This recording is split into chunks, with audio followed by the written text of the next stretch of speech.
Bismillahirrahmanirrahim. Dear student, today our topic is geothermal energy. This is the last chapter in our course of renewable energy systems, and we will try to view this presentation last lecture in quick manner so we can consolidate our coursework and then review the last lecture, the whole renewable energy systems, and we will discuss it in the last lecture. So let's start with geothermal energy. Geothermal energy is the form the is the energy from the earth. Geo mean earth and thermal mean heat or energy. So this is the heat energy from the earth. It lies deep within the earth.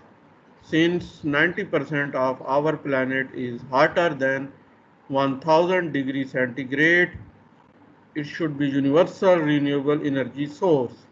However, the problem is to access this source. The technology of drilling is an important part of utilizing geothermal energy. तो जितना भी हमारा planet है इसका तकरीबन 90% जो है वो 1000 डिग्री टेम्परेचर या उससे ज़्यादा है इनर जो और है। अगर हम अर्थ के सरफेस के डिफरेंट लेवल देखें तो जो सबसे पहले आता है वो है क्रस्ट, उसके बाद है upper mantle, lower mantle, outer core and inner core. तो क्रस्ट के बाद जितनी भी हमारी वो लेयर्स हैं वो ज़्यादातर जो है वो 1000 डिग्री टेम्परेचर या उससे अबव हैं। तो इसलिए जो है इस जगह अगर हम अपर मेंटेल के लेवल तक पहुंच जाएं तो वहाँ से हम चाहे अर्थ प्लैनेट के किसी भी पार्ट में हैं तो वहाँ से हमें जो है इतना टेम्परेचर मिल सकता है कि जिससे हम इलेक्ट्रिक एनर्जी और हीट जो है वो हम पैदा कर सकते हैं। लेकिन जो सबसे ज़्यादा प्रॉब्लम है इसमें वो है हमारी ड्रिलिंग टेक्नोलॉजी, कि हम इस लेवल तक पहुंचने के लिए जो हमने ड्रिल करनी है वो कितनी एक्सपेंसिव है और कितनी एफिशिएंट है, ये ज़रूरी है। और ये आज तक जो है सिर्फ पेट्रोलियम के लिए जो है पेट्रोलियम ऑयल एंड गैस के लिए डीप ड्रिलिंग की गई है। तो जो economical factor petrol and gas का है वो हीट का नहीं है, इसलिए जो है हम अभी तक इसको इकोनॉमिकली वायबल नहीं बना सके। अदरवाइज हम दुनिया के किसी भी कोने पे जब ड्रिल करेंगे 3000-4000 मीटर डेप्थ में, जहाँ पे हम अपर मेंटेल को क्रॉस करके लोअर मेंटेल के करीब पहुँच जाएं, तो वहाँ से हमें एक ऐसी एनर्जी मिल सकती है जिससे हम कॉन्स्टेंटली थर्मल पावर प्लांट चला सकते हैं या जियो थर्मल पावर प्लांट चला सकते हैं। Much of the geothermal energy is inaccessible because of its great depth. But along the plate boundaries, geothermal activity is close enough to the surface to be accessible. तो जैसा कि मैंने पहले कहा कि जो डेप्थ है वो काफ़ी है, 3000-4000 मीटर डेप्थ में जाके हमें ये एनर्जी मिलती है। तो वहाँ तक ड्रिलिंग करना मुश्किल है और एक्सेस करना, हार्वेस्ट करना इकोनॉमिकली वायबल नहीं। लेकिन जो कंटिनेंटल प्लेट्स हैं, जैसे कि आपने जियोग्राफी में जनरल नॉलेज में पढ़ा होगा कि जो है जितनी भी हमारा अर्थ का क्रस्ट है वो जो है 7 कंटिनेंटल प्लेट्स के ऊपर है खड़ा है।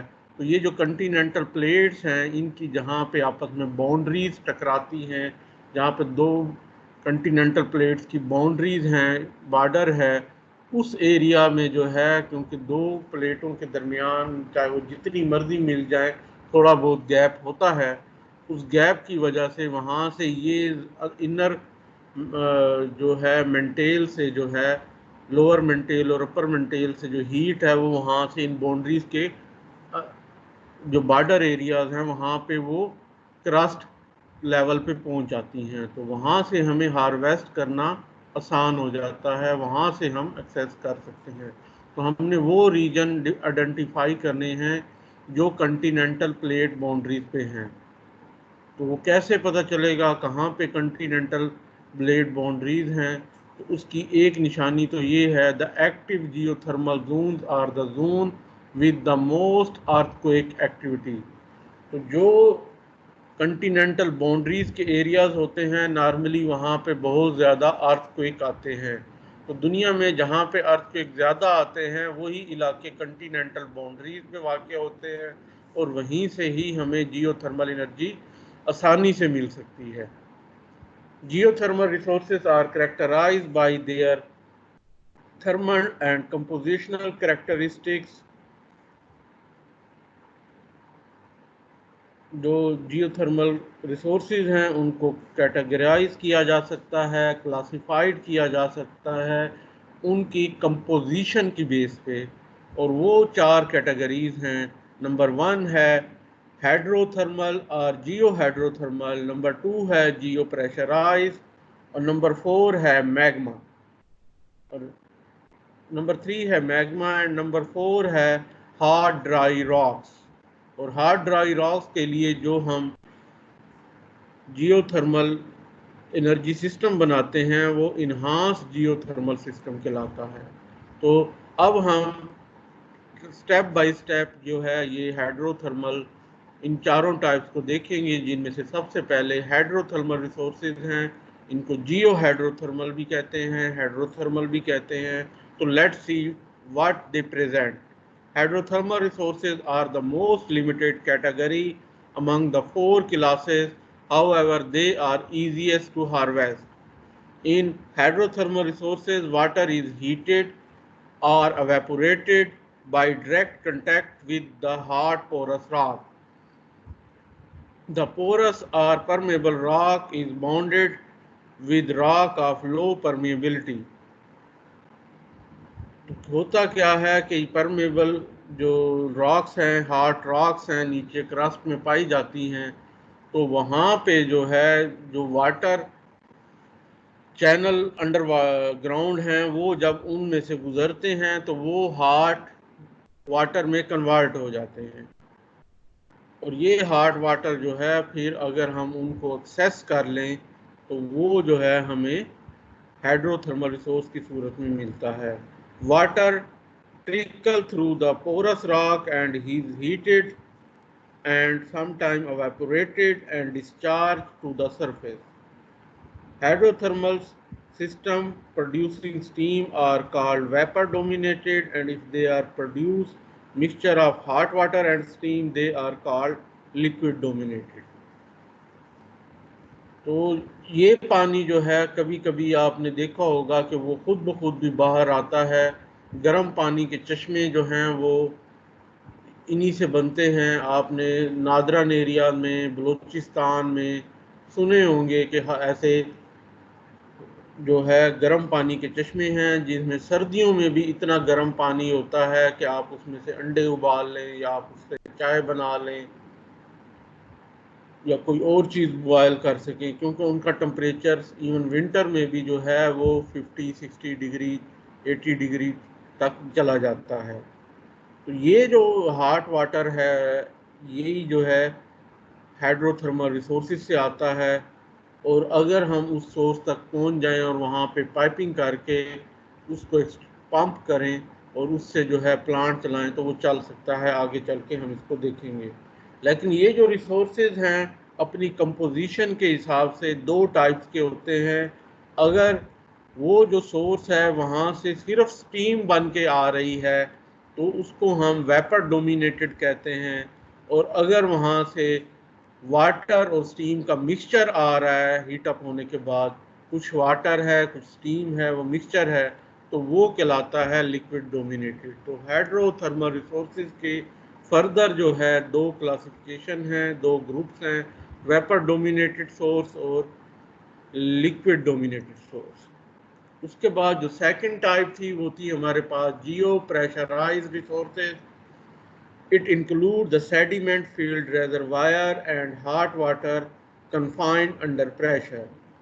The fluid temperature is in range of 150 to 180 degrees centigrade and the pressure value is up to 600 bar or 60 atmospheric pressure. In many of these systems, the fluid contain methane up to 100,000 ppm. This is why the fluid is called geothermal brine and it is highly corrosive. Normally जो जियो pressurise resources हैं ये आपको मिलेंगे ऐसी जगह पे जहाँ पे ऑयल एंड गैस फील्ड्स हैं। तो ऑयल एंड गैस फील्ड में जहाँ पे बहुत ज़्यादा मिकदार में गैस पाई जाती है, अगर वहाँ पे उस गैस के साथ कहीं पानी जो है अंडरग्राउंड मौजूद है तो वो पानी के अंदर डिज़ॉल्व हो जाती है और साथ ही साथ अगर वहाँ पे हार्ड पोरस रॉक्स है तो वो पानी जो है वो हीट अप हो जाता है। तो ऐसी जगह पे जब ये तीनों चीज़ें आपस में मिलती हैं तो वहाँ पे जो है वो गैस की वजह से बहुत हाई प्रेशर क्रिएट हो जाता है और हॉट रॉक्स की वजह से टेम्परेचर हाई हो जाता है और हाई टेम्परेचर पे जो मीथेन गैस है वाटर में डिज़ॉल्व हो जाती है और जो तकरीबन 100,000 ppm का मतलब है 10%, तकरीबन 10% जो है वो कंपोजिशन जो है वाटर के साथ जो है मीथेन मिक्स हो जाती है। तो उससे जो सोल्यूशन बनता है वो वाटर नहीं रहता बल्कि उसको हम जियोथर्मल ब्राइन का नाम देते हैं और ये इंतहाई कोरिजन वाला होता है और आप जो भी मेटल का पाइप वहाँ पे डालेंगे, मशीनरी डालेंगे, वो विद इन द वीक्स जो है वो 2-4 हफ्तों में, महीने में, 2 महीने में जो है वो रस्ट हो के कोरिजन के बायस वो ख़त्म हो जाएगी। तो इसलिए ऐसे सोर्स को इस्तेमाल करना काफ़ी मुश्किल है अनलेस कि हम कोई ऐसा मटेरियल यूज़ करें जिसके ऊपर कोरिजन ना होती हो। उसके बाद जो थर्ड टाइप है दैट इज़ कॉल्ड मैग्मा, इसको मोल्टन रॉक भी कहते हैं। मैग्मा जो है वो basically that is a lava coming from the volcanoes.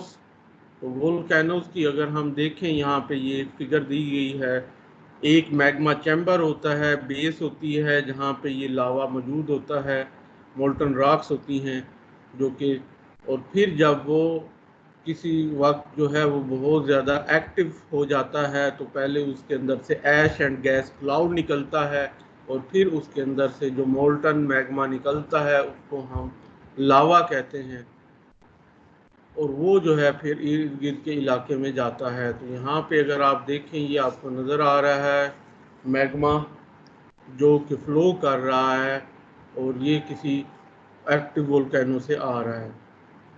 और दूसरी तरफ आप देखेंगे कि जो हमारी अर्थ का जो इनर एंड आउटर कोर है वो दोनों जो हैं बेसिकली मैग्मा या मोल्टन रॉक के ही बने हुए हैं।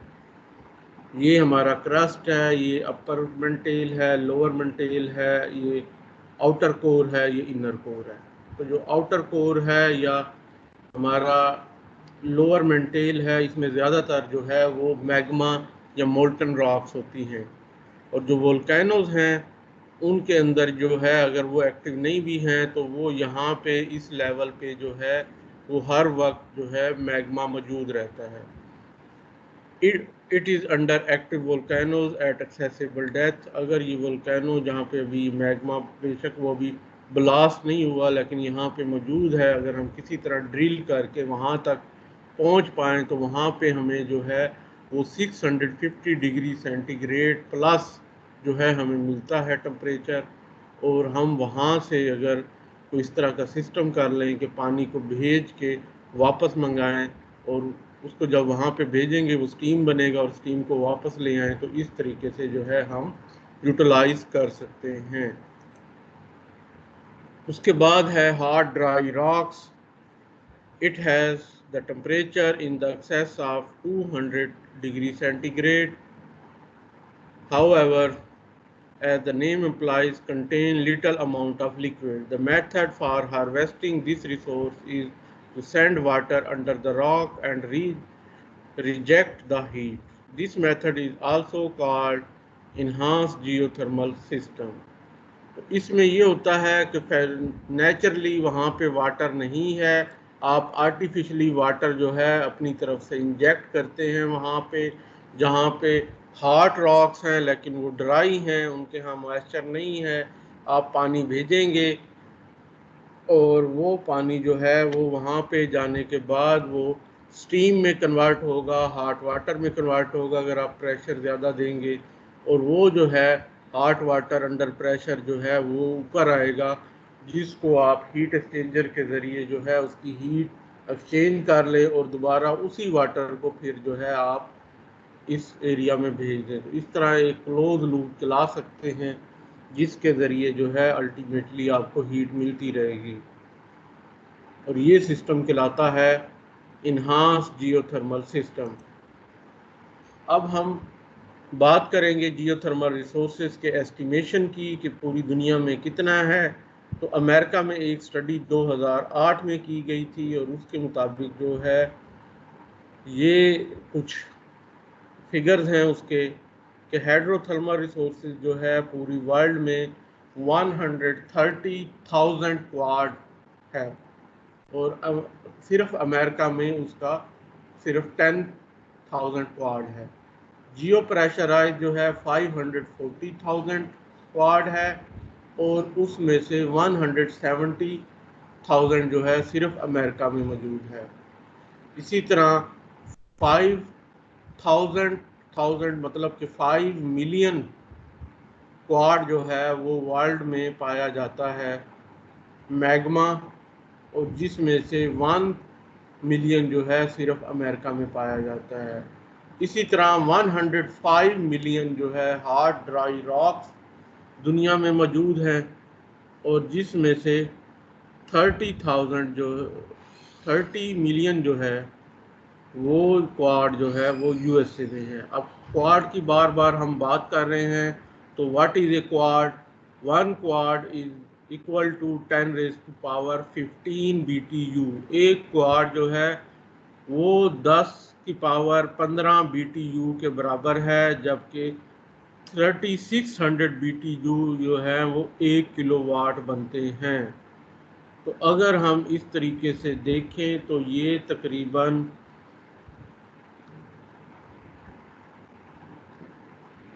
टेरावाट से भी ज़्यादा बनता है एक क्वाट। 10 टेरावाट बनेगा या 100 टेरावाट बनेगा, तकरीबन इतना बनेगा, क्योंकि मेगा किलोवाट तो ये है, उसके बाद मेगावाट, गीगावाट, और उसके बाद टेरावाट 10 रेज़ टू पावर 9 होगा, और ये जो है तकरीबन जाके बनता है तकरीबन 100 टेरावाट से ज़्यादा बनता है एक क्वाट। तो आप खुद अंदाज़ा लगा लें कि कितनी एनर्जी है, जबकि दुनिया को जो है वो हार्डली जो है इस वक्त इलेक्ट्रिक एनर्जी की ज़रूरत है 20 टेरावाट के करीब। इस लिहाज से आप देख लें कि हार्डली हम जो है सिर्फ एक क्वाड एनर्जी से जो है वो हमें रिक्वायर्ड नहीं है, बल्कि उससे भी कम है, और पूरी दुनिया में जो सबसे इजी वे है वो हाइड्रोथर्मल है, और वो भी जो है 130,000 क्वाड जो है वो दुनिया में मौजूद है। अब बात करेंगे थोड़ी सी हिस्ट्री की कि जियोथर्मल पावर प्रोडक्शन कैसे स्टार्ट हुई, कहाँ स्टार्ट हुई। तो geothermal power production was invented by prince PG Conti in Italy in 1904। 1904 में पहला जियोथर्मल पावर प्लांट छोटा एक बना था, जो कि प्रिंस पीजी कॉन्टी ने इटली में बनाया था।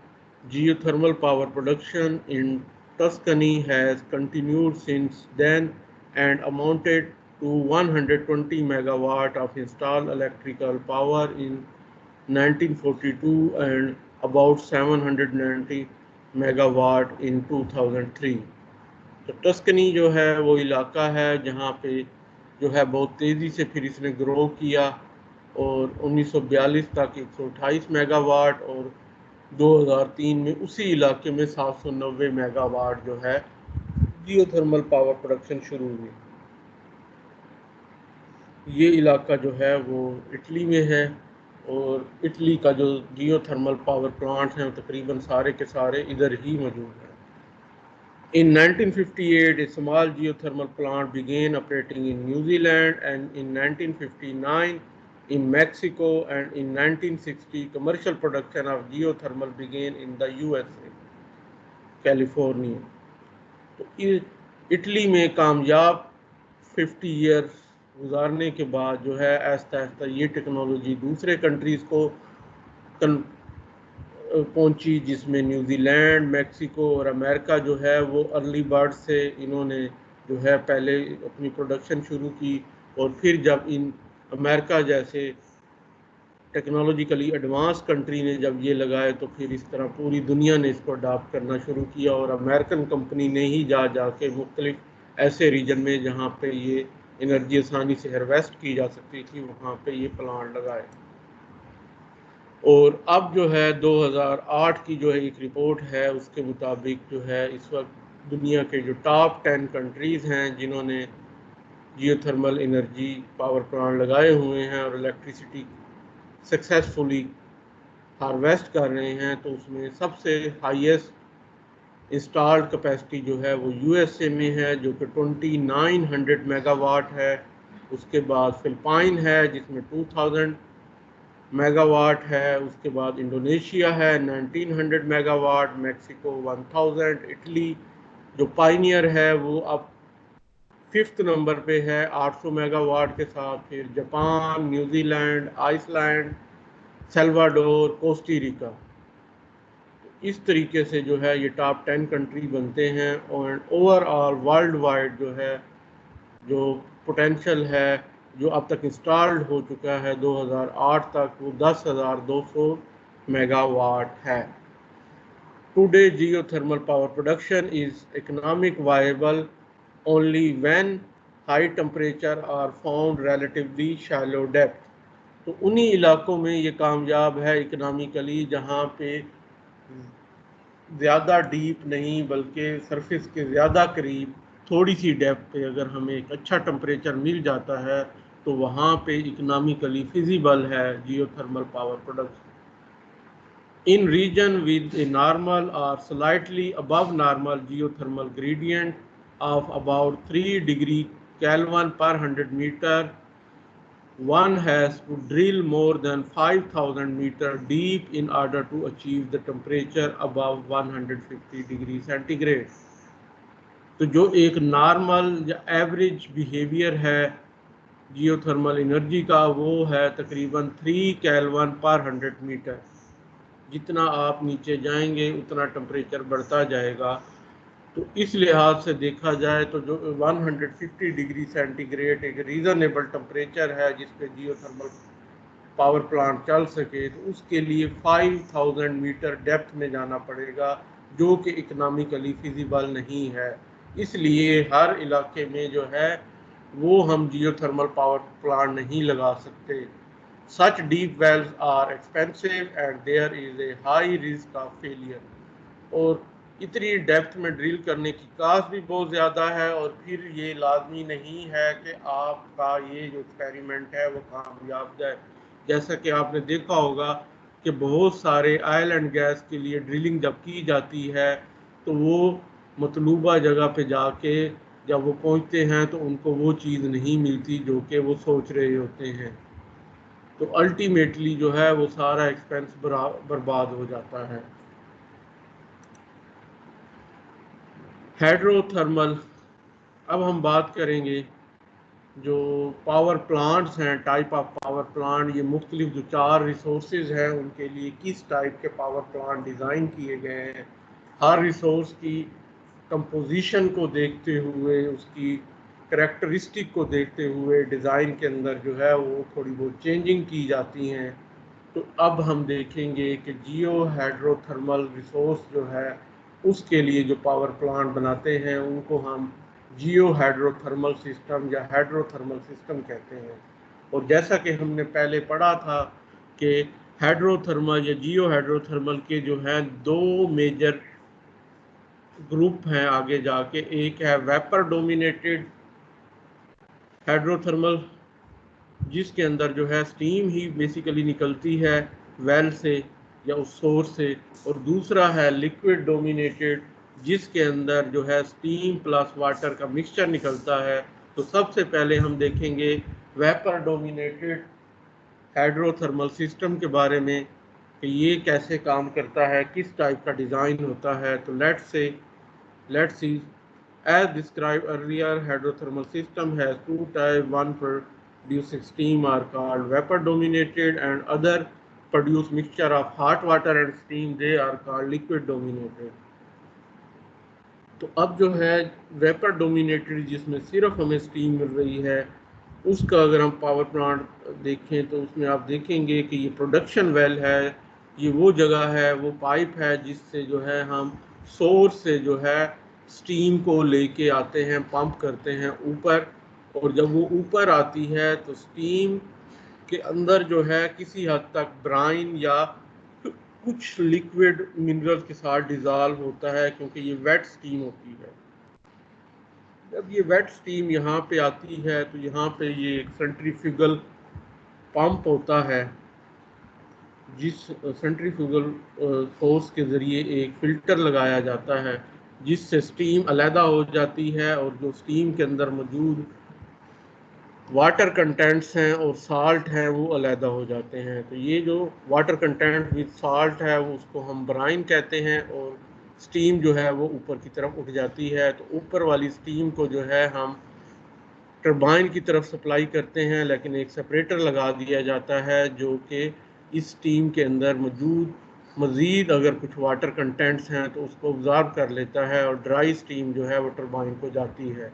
और आगे as usual like thermal power plant, ये टरबाइन जो है वो अपने प्रेशर एंड टेम्परेचर रिलीज़ करने के बाद जो है वो कम टेम्परेचर पे कंडेंसर को देती है, और उसी तरह कूलिंग टावर की मदद से कंडेंसर के अंदर जो स्टीम आ रही होती है उसे कूल डाउन किया जाता है, और फिर उसको जो है हम सप्लाई करते हैं, जो है वो वापस उसी इंजेक्शन वेल के ज़रिए, उसी पाइप के ज़रिए दोबारा उसी सोर्स को जहाँ से हम जिस एरिया से हम ये जो स्टीम ला रहे थे। और इसी दौरान जो है उसके अंदर जो ब्राइन सॉल्यूशन है जो हमने यहाँ पे सेपरेट किया था वो भी इसमें शामिल हो जाता है। और अगर हम चाहें, क्योंकि अभी इसका टेम्परेचर इतना कम नहीं हुआ होता, कुछ ना कुछ यानी 50, 60, 70 डिग्री तक होता है, तो अगर हम चाहें तो इसको हम दूसरे हीटिंग पर्पस के लिए भी यूटिलाइज कर सकते हैं, और फिर उसके बाद जो है इसको फेंक सकते हैं। तो दोनों टाइप, अगर हम चाहें तो मज़ीद इससे हम एनर्जी एक्सट्रैक्ट कर सकते हैं। The main problem of this system is solid contents of the brine। जो इस पूरे सिस्टम या प्लांट के लिए जो सबसे बड़ी मुसीबत होती है वो इस ब्राइन सोल्यूशन में, वाटर सोल्यूशन में मौजूद सॉलिड पार्टिकल हैं जो कि डिज़ॉल्व नहीं हुए। The solid particles are separated by the mean of centrifugal separator and filter। The vapor dominated system requires steam।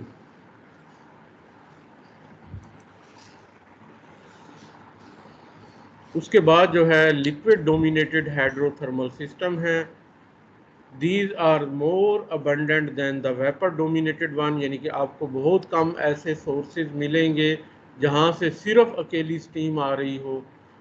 Normally जो है 80-90% केसेस में जो है हमें स्टीम और वाटर मिक्सचर मिलता है, यानी कुछ स्टीम बन चुकी होती है और कुछ जो है हाई टेम्परेचर जो है वो हॉट वाटर हमें मिल जाता है। तो ये दोनों का मिक्सचर होता है। In this system water is available at 150 to 315 degree centigrade. When the pressure is reduced the water is flashed into A two phase mixture.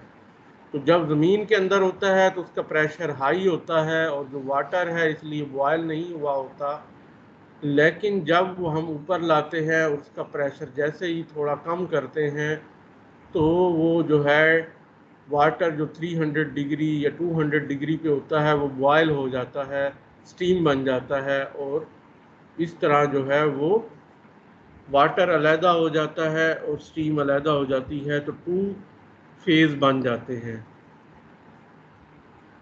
There 3 systems are possible in liquid dominated system। तो liquid dominated resource के लिए जो है 3 मुख्तलिफ design बनाए गए हैं। बारी बारी अब हम इन तीनों को देखेंगे। पहले को हम फ्लैश सिस्टम कहते हैं, दूसरे को टोटल या टोटल फ्लो कहते हैं, और तीसरे को हम बाइनरी कहते हैं। तो जो flash liquid dominated geothermal system होता है, इसमें अगर हम देखें तो वेल में से जो है हम उसी तरीके से वाटर एंड स्टीम मिक्सचर लेते हैं। एक बड़ा सा फ्लैश टैंक होता है जिसके अंदर हम प्रेशर को रिड्यूस करते हैं, और उस रिड्यूस प्रेशर की वजह से जो स्टीम है, वाटर जो है वो ज़्यादातर स्टीम में कन्वर्ट हो जाता है, और वो स्टीम जो है फिर आगे टरबाइन को सप्लाई कर दी जाती है। जबकि जो कुछ वाटर और जो मिनरल्स डिज़ोल्व होते हैं ब्राइन सोल्यूशन की सूरत में, वो जो है वो दूसरे पाइप के ज़रिए नीचे इंजेक्शन वेल में भेजे जाते हैं, और इसी तरह जो स्टीम टरबाइन से आती है प्रेशर लूज़ करके, उसको भी वापस उसी वेल में भेज दिया जाता है। जबकि स्टीम जब इस दौरान जो है मूव करती है तो जनरेटर मूव करके इलेक्ट्रिसिटी बनती है। लेकिन इसका भी एक डिसएडवांटेज है। One of the disadvantage of the flash system is that the Bryan with significant energy is re-injected to the well, energy extracted from the vapor phase only। तो जो पीछे से मिक्सचर आ रहा है वाटर एंड स्टीम का, उसमें कह लें कि अगर 50% 40 से 50% स्टीम होती है, या 60% भी हो अगर अच्छे रिसोर्सेज में, तो 40% से 50% जो है हमारे पास हॉट वाटर होता है। अगर हम 50% स्टीम को तो यूटिलाइज कर लें और 50% जो हॉट वाटर है उसको वापस उसी तरह वेल में इंजेक्ट कर दें, तो हमने जो पंप की थी, ऊपर लेके आए थे इतनी एनर्जी ज़ाया करके, उसका 50% तो हमने वैसे ही अनयूटिलाइज छोड़ दिया। तो इससे जो है इस प्लांट की एफिशिएंसी बहुत लो होती है, और सिर्फ हम स्टीम पार्ट को यूटिलाइज कर रहे होते हैं। तो ये इसका मेजर डिसएडवांटेज है। इसको ओवरकम किया गया टोटल फ्लो जियोथर्मल सिस्टम में। सिंस री injection of too much energy result in low efficiency in flash system, A solution is proposed in concept design। The turbine is replaced by a mixed flow expander that extract energy from the vapor liquid mixture। तो हमने जो है वो turbine को जो है replace कर दिया, उसकी जगह एक स्पेशल टरबाइन जिसको हम नाम देते हैं मिक्स फ्लो एक्सपेंडर का, वो बना दी, और जो नीचे से वाटर और स्टीम का मिक्सचर आ रहा था उस पूरे के पूरे को डिफ्रेंशिएट किए बगैर हमने इस टरबाइन को सप्लाई कर दिया। तो जब इस टरबाइन को सप्लाई किया तो अल्टीमेटली जो है ये टरबाइन स्पेशल टरबाइन है, जो एक तरफ स्टीम पे चलती है एक पार्ट, और एक पार्ट जो है वो हॉट वाटर पे चलता है। तो वो दोनों एनर्जीज को हम यूटिलाइज कर रहे हैं। The mix flow expander is a type of A by phase turbine. ये एक ऐसी टरबाइन है जो दोनों पे, स्टीम पे अलहदा एक पार्ट उसका चलता है और वाटर पे दूसरा पार्ट चलता है। तो ये दोनों फेज पे चलने वाला डिवाइस है, ये टरबाइन है, इसलिए इसको बाई फेज टरबाइन भी कहते हैं। उसके बाद जो थर्ड टाइप है, जो कि यहाँ पे आपको नज़र आ रही है, और एरो जो हैं वो उसकी डायरेक्शन और मूवमेंट को दिखा रहे हैं। तो इसमें जो है binary geothermal system in flash system when A steam phase separate from the boiling water, CO2 is dominant which is a non condensable gas. तो यानी एक प्रॉब्लम तो हमें आ रहा था कि वहाँ पे लो एफिशिएंसी थी, दूसरा जो प्रॉब्लम था फ्लैश का वो ये था कि हमारे पास जो स्टीम बनती थी उसके अंदर जो है काफ़ी हद तक कार्बन डाइऑक्साइड भी मौजूद होती थी, क्योंकि वो वाटर स्टीम मिक्सचर के अंदर मौजूद होता है। और जब स्टीम बनती है, स्टीम भी गैसियस फेज है और कार्बन डाइऑक्साइड भी एक गैस है, ये भी ऊपर की जानिब उठती है और ये स्टीम के साथ साथ जो है वो टरबाइन में पहुंच जाती है। In most geothermal systems, non-condensable gases make up less than 5% by weight of the steam phase. तो तकरीबन 5% मिनिमम है और बाज़ ये 10% और 20% तक भी पहुंच जाती है इनकी कंपोजिशन CO2 की। और जब ये स्टीम के मिक्सचर के साथ जाएंगी टरबाइन में, तो वहाँ पे जाके एरोजन और कोरोजन का बाइस बनेगी। इन since all the produced fluid is injected back into the reservoir, there is a no omission। तो उसमें क्या होता था कि ये जो गैस है वो फ्लैश सिस्टम में टरबाइन में जाती थी और टरबाइन से कंडेंसर में जाती थी और कंडेंसर से जो है वहाँ पे हीट एक्सचेंजिंग इंस्टेबिलिटी पैदा करती थी और साथ साथ जो है ये गैस एटमॉस्फेयर को खारिज होती थी, जो कि अल्टीमेटली जो है ग्लोबल वार्मिंग में थर्मल पावर प्लांट की तरह ये भी जो है एक खासी तादाद में कार्बन डाइऑक्साइड जो है वो आउट करता था। जबकि उसकी जगह जब बाइनरी सिस्टम लाया गया है, बाइनरी सिस्टम में ये किया गया है कि हम वाटर स्टीम मिक्सचर को लाते हैं एक हीट एक्सचेंजर में, और हीट एक्सचेंजर में जो है वो दूसरी तरफ से आता है हमें फीड वाटर, या दूसरे लफ्ज़ों में वहाँ पे भी आजकल ज़्यादातर केमिकल बेस लिक्विड यूज़ किए जाते हैं एफिशिएंसी को बेहतर करने के लिए, जिसमें आइसोपेंटेन जो है वो एक ऐसा केमिकल है जिसको यूटिलाइज़ किया जाता है हीट एक्सचेंजिंग के लिए, उसकी प्रॉपर्टी बेहतर है। वो आके जब यहाँ पे होता है तो वो कंडेंस आइसोपेंटेन यहाँ पे आता है और फिर हीट अप होने के बाद वेपर की सूरत में वो चला जाता है टरबाइन को। जबकि आपका जो वाटर स्टीम मिक्सचर है वो हीट एक्सचेंज करने के बाद पूरे का पूरा वापस उसी वेल को आ गया। तो इससे ये होता है कि जो कार्बन डाइऑक्साइड, जो दूसरे सॉलिड पार्टिकल जो हैं वो जाके टरबाइन को और कंडेंसर को ख़राब करते थे, वो अब नहीं होंगे। वो सिर्फ हीट एक्सचेंजर तक जाएंगे और फिर वापस आ जाएंगे। जबकि आपका टरबाइन और बाकी सिस्टम जो है उन तमाम solid particle, mineral, brine solutions और CO2 से बचा रहेगा।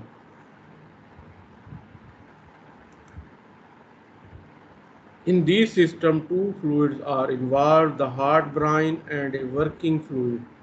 वर्किंग फ्लूइड जो है जनरली हाइड्रोकार्बन, जैसे फॉर एग्जांपल आइसोपेंटीन, इस तरह के जो है वो लिक्विड इस्तेमाल किए जाते हैं जिनकी हीट एक्सचेंजिंग कैपेसिटी जो है जो वो वाटर से भी बेहतर है, और वो उनको यूज़ किया जाता है टरबाइन साइकिल में। और दूसरी तरफ जो है हमारा नॉर्मल हार्ड ब्राइन जो है जिसमें वाटर एंड स्टीम मिक्स है वो है।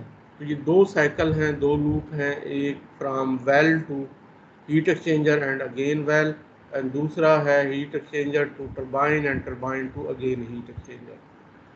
The working fluid circulated in the closed portion of the system. The working fluid include propene, isobutene, isopentene and water ammonia। तो इन तमाम का मिक्सचर भी हो सकता है, ये अलग-अलग भी यूज़ हो सकती हैं। तो मुख्तलिफ एक्सपेरिमेंट किए गए हैं और मुख्तलिफ नतायज आए हैं जिनमें वाटर अमोनिया के साथ जो है आइसोब्यूटीन या आइसोपेंटीन का मिक्सचर को ज़्यादा प्रेफर किया गया है। The boiling point of these fluids are lower than that of the water. The special attention in these system should be given to the heat exchanger design। Only the heat exchanger and the hard brine transport components are exposed to the harsh and corrosive brine condition। तो जैसे मैंने पहले बताया कि ये सिर्फ heat exchanger है या वो पंप है जो इसको मिक्सचर को पंप कर रहा है हीट एक्सचेंजर में, और ये जो पाइपिंग है सिर्फ ये ही जो है ब्राइन सोल्यूशन के लिए जो कि कोरेसिव है, कोलिजन क्रिएट करता है, ये पार्ट तो जो है वो डैमेज हो सकता है, इसके अंदर इफेक्ट आ सकते हैं, जबकि बाकी आपका जो पावर प्लांट का मटेरियल है वो सेफ रहता है। तो ये सारे जितने अभी तक हमने 4-5 सिस्टम पढ़े थे, ये थे हाइड्रोथर्मल या जियो हाइड्रोथर्मल रिसोर्सेज के लिए। अब हम बात करेंगे जियो प्रेशराइज्ड रिसोर्सेज की। These resources may have pressure up to 1000 bar and temperature between 150 to 180 degrees centigrade. They are 2000 to 9000 metre in depth. ये सोर्सेज जो हैं वो तकरीबन ज़मीन में 2000 डेप्थ से लेके या 2 किलोमीटर से लेके 9 किलोमीटर डेप्थ तक पाए जाते हैं, जहाँ पे नॉर्मली आपको ऑयल एंड गैस फील्ड भी तकरीबन इसी रेंज में होते हैं, 2 से 4 हज़ार की रेंज में। तो ये उन्हीं जगह पे मिलते हैं हमें, जब हम ड्रिल करते हैं ऑयल एंड गैस की, तो उसमें ही हमें जो है कहीं कहीं इस तरह के सोर्सेज मिल जाते हैं। तो अगर ये सोर्सेज अवेलेबल हैं तो वहाँ पे बहुत हाई प्रेशर होता है, 1000 बार मीन 100 एटमॉस्फेयर, तो जो है ये एक अच्छा खासा प्रेशर है। तो इस प्रेशर के अंदर जो है वाटर 150 से 180 डिग्री सेंटीग्रेड पे होता है, जो कि ज़ाहिरी बात है इतने हाई प्रेशर पे वो बॉयल नहीं होता। They have high content of dissolve methane and dissolve solid, typically 30 to 80 feet cube पर बैरल, अप्रॉक्सीमेटली 16%।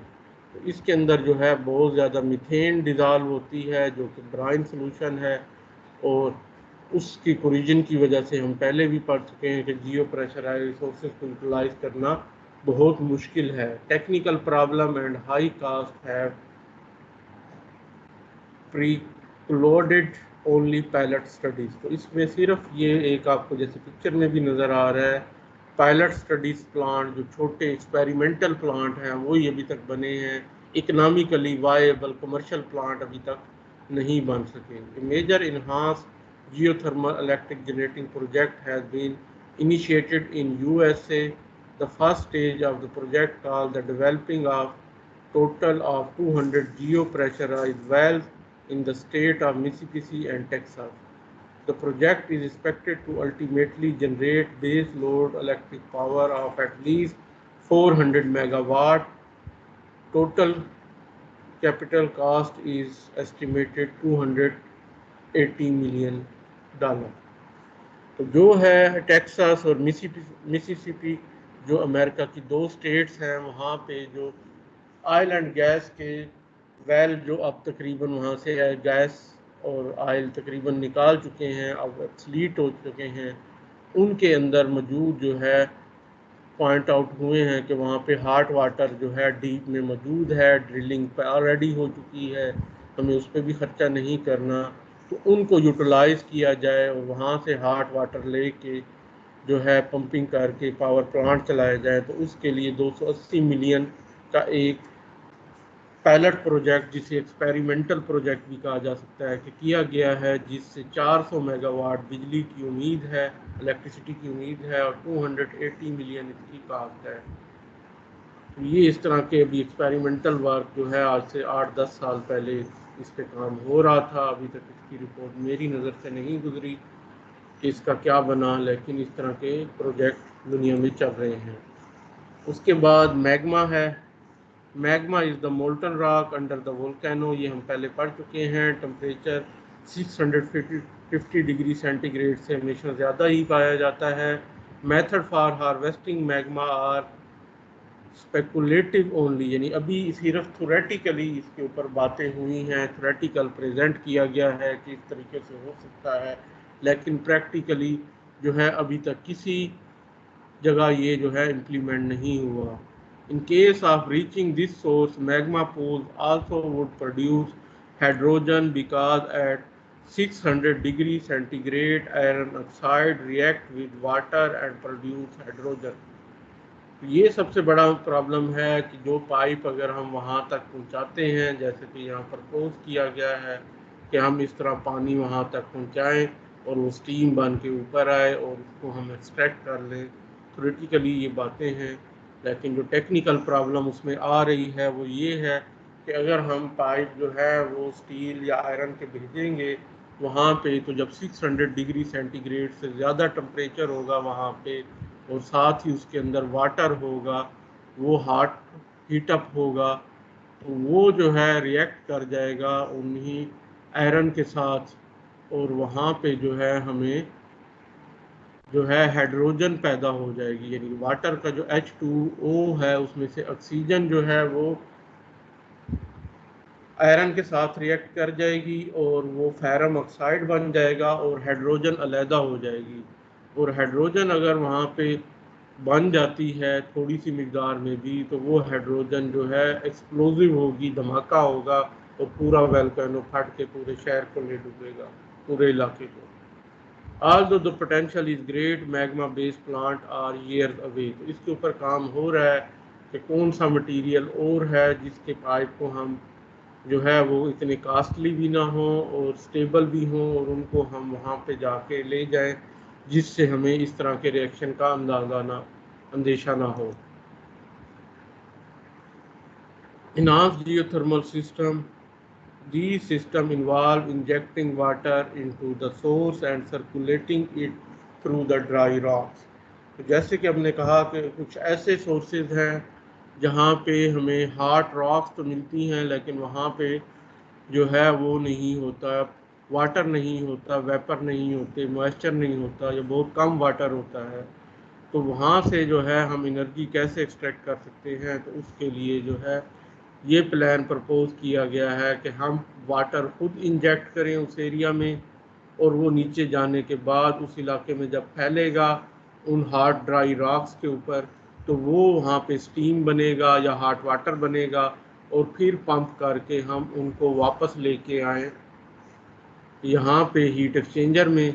और हीट एक्सचेंजर की मदद से जो है दूसरी तरफ से हमारा वर्किंग फ्लूइड जो कि वाटर भी हो सकता है, जो गैस भी हो सकती है और जो जैसे हमने एसओ ब्यूटीन, एसओ पेंटीन वगैरह के लिक्विड देखे हैं वो हो सकते हैं, वो हीट एक्सचेंजर से हीट एक्सचेंज करके टरबाइन चलाएं, जबकि जो है ये हीट जो है वो लूज़ करने के बाद उसी तरह पंप से इंजेक्ट कर दें। इस तरीके से जो है तकरीबन 4000 मीटर से 4500 मीटर के एरिया में जो हार्ड ड्राई रॉक्स हैं उनको हम यूटिलाइज कर सकते हैं और इस तरह के सिस्टम को हम इन्हांस जियोथर्मल सिस्टम कहते हैं। Because of the low thermal conductivity of the rock, large surface area is necessary। Rock can be fractured by sending the pressurized water। तो दो इसमें अगर ये इस तरह का सिस्टम बनाते भी हैं तो दो जो हैं डिसएडवांटेजेस फिर भी इसके हैं। एक तो ये है कि जो ड्राई रॉक्स हैं नीचे उनकी हीट एक्सचेंजिंग कैपेसिटी जो है वो कम है, लो परमेबल हैं, यानी कि उनकी हीट एक्सचेंजिंग जो करेक्टरिस्टिक है वो इतनी अच्छी नहीं है, इसलिए बड़े एरिया को हमें दरकार होगा 20 से 100 स्क्वायर किलोमीटर का इलाका जहाँ पे हम ये वाटर को फैलाएं नीचे सरफेस में और वहाँ से फिर एक्सट्रैक्ट करें। तो ह्यूज अमाउंट ऑफ वाटर जो है हमें नीचे भेजनी पड़ेगी और फिर एक्सट्रैक्ट करनी पड़ेगी ताकि जो है वो हमें एक रीज़नेबल हीट एनर्जी मिले। और दूसरी चीज़ ये है कि जब हम पंपिंग कर रहे हैं, प्रेशर के साथ पानी को नीचे भेज रहे हैं, तो जो नीचे वाली जो रॉक्स हैं वो इस प्रेशराइज वाटर की वजह से फ्रैक्चर हो जाएं और फ्रैक्चर होने के बाद जो है उनके अंदर से बहुत ज़्यादा मिकदार में सॉलिड पार्टिकल आना शुरू हो जाए और हमारा हीट एक्सचेंजर जो है वो उन सॉलिड पार्टिकल की वजह से जो है सारा जो है वो लॉक हो जाए। ये भी एक पॉसिबिलिटी है। अब हम लास्ट पॉसिबिलिटी जो कि हम देख सकते हैं और जो हम नॉर्मल अपने घरों में भी यूटिलाइज आम जगह पे भी कर सकते हैं, that is called ground source heat pumps. The heat pump is a device which absorbs heat at a certain specific temperature and release it again at a higher temperature level after the adding drive work. Heat pump एक ऐसा device है जो कि heat को observe करता है cold side से और जाके वार्म साइड पे जो है वो उसको रिलीज कर देता है और इस तरह जो है एक ऐड वर्क कर लेता है।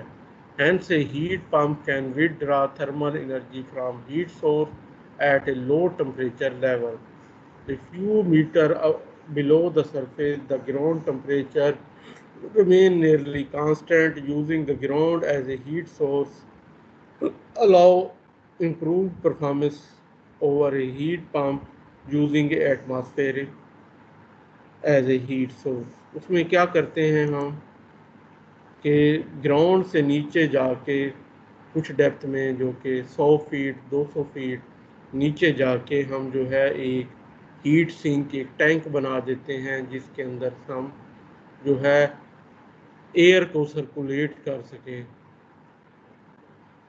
तो उसमें क्या होता है कि the heat exchanger transfer energy between the compressor refrigerator and the ground via circulating pump in the ground loop.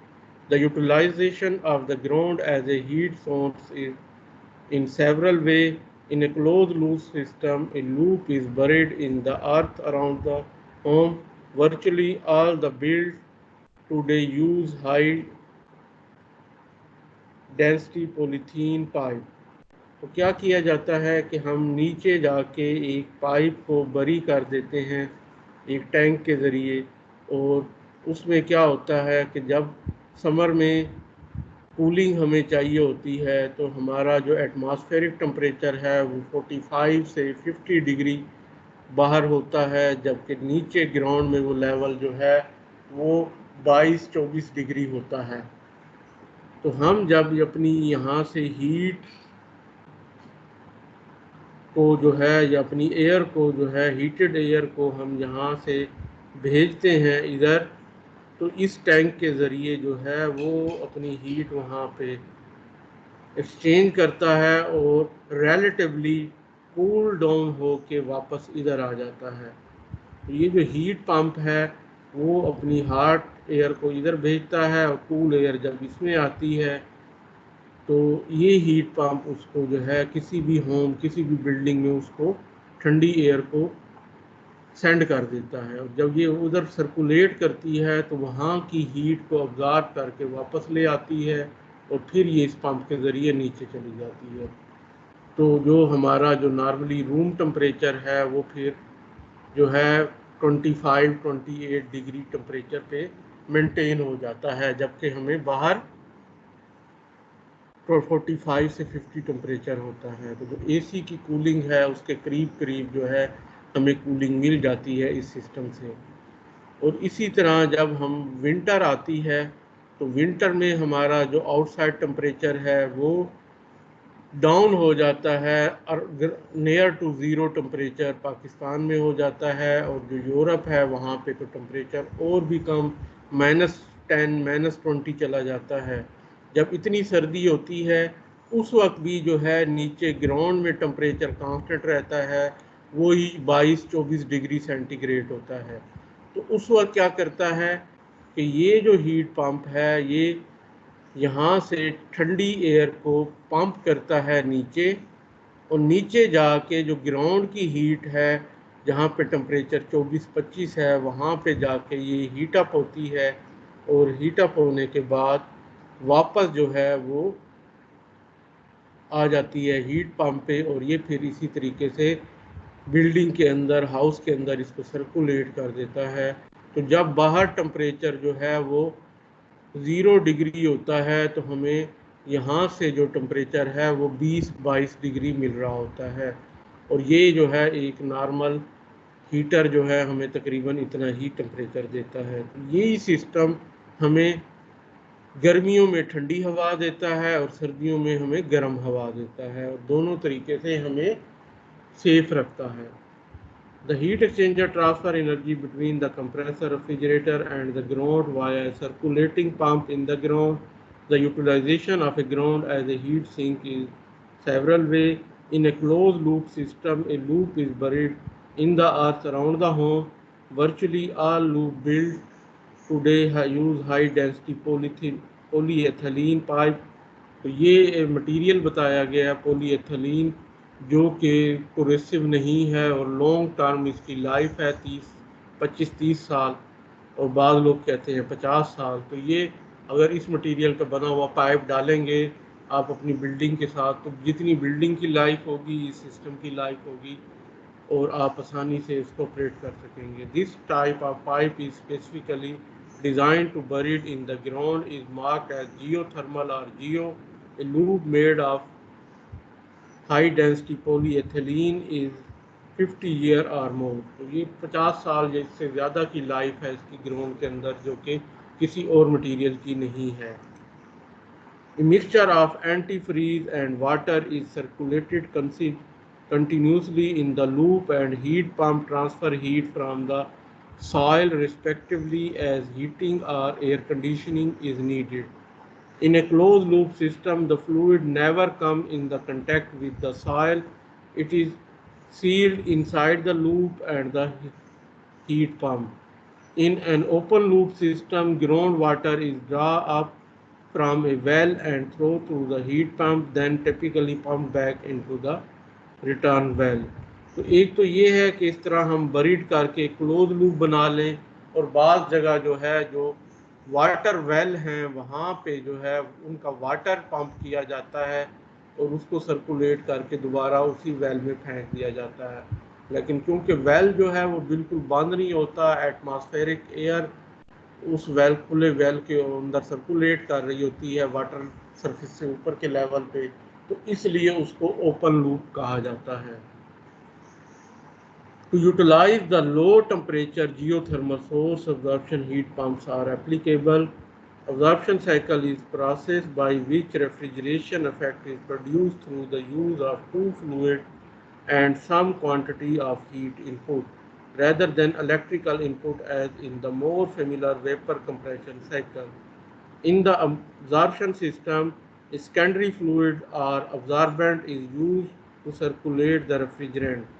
तो जैसे कि हमने बताया कि दो टाइप के लिक्विड यूज़ होंगे, एक जो नीचे ग्राउंड की तरफ जाएगा वहाँ से हीट या ट्रांसफ़र करके लाएगा, और एक जो है वो हाउस के अंदर जो सर्कुलेट करेगा, वो एयर भी हो सकती है, वो कोई लिक्विड भी हो सकता है। तो इस तरह जो हीट पंप है वो नॉर्मली दो लिक्विड या दो मीडियम को जो है हीट एक्सचेंजिंग के दौरान कम करता है, एक जो है कूल डाउन करने के लिए और एक कंडेंस करने के लिए। Because the temperature requirement for the cycle fall into the too low to moderate temperature range, and this is a significant potential of electrical energy saving, absorption would be seen to be a good prospect of geothermal application। Absorption machines are commercially available today in two basic configurations। Number one है for application above 0 degree centigrade। The cycle uses lithium bromide as the absorbent and water as a refrigerant। And for application below 0 degree centigrade, ammonia water cycle is employed with ammonia as a refrigerant and water as a absorbent। तो ये दो different condition के लिए जो है इस तरह के कम्बिनेशन लिक्विड यूज़ किए जाते हैं, जबकि हीट पंप वो ही रहता है और वो जो है करता है। तो इस तरीके से हमारे जियोथर्मल एनर्जी के जो है पोटेंशियल मौजूद है पाकिस्तान में। अगर नादरन एरिया और बलूचिस्तान को देखें वहाँ पे पावर प्लांट लगाए जा सकते हैं, नहीं तो जो आम बिल्डिंग की अगर हम इस तरीके से ग्राउंड हीट पंप से अगर हम करें तो हम बहुत हद तक एसी या हीटर की जो है उससे हम बच जाएंगे, और उनकी निस्बत हम हार्डली 10% या 20% इलेक्ट्रिक एनर्जी यूज़ करके सेम बेनिफिट समर और विंटर में ले सकेंगे। यानी उसी सिस्टम से हम समर में कूलिंग लेंगे और विंटर में हीटिंग लेंगे, जबकि उसका इलेक्ट्रिक जो एनर्जी रिक्वायर होगी वो हार्डली 15 से 20% मैक्सिमम होगी, जितनी हम एसी या हीटर के लिए यूज़ करते हैं। तो इस तरीके से ये जो है हमें बेनिफिट दे सकते हैं, और हमें जो है इसके ऊपर काम करना चाहिए। और उम्मीद है कि आपको ये पसंद आया होगा, और मज़ीद अगर कोई इसमें क्वेश्चन है तो आप जो है उससे नेक्स्ट लेक्चर में डिस्कस कर सकते हैं। थैंक यू आज के लिए। Good luck.